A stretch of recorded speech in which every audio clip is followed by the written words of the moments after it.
I feel nauseous, believe me. Never had a lot of shit come easy.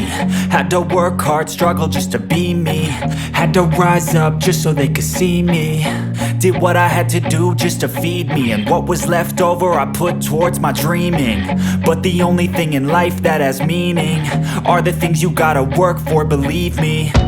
Take into your hands a plan, your own hands can land your own brand. And damn, I feel like no one takes accountability. They want the credibility, convincingly unwilling to put in the fucking hours it takes to get some power. Don't be fucking sour, take a cold shower. Scream until you're louder, work until you're prouder. And fuck all the doubters, they're just fucking downers.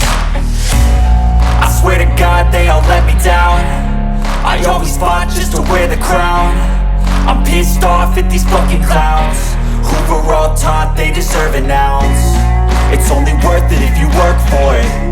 It's only worth it if you work for it. I won't stop till they hear me now. I won't stop till I wear the crown.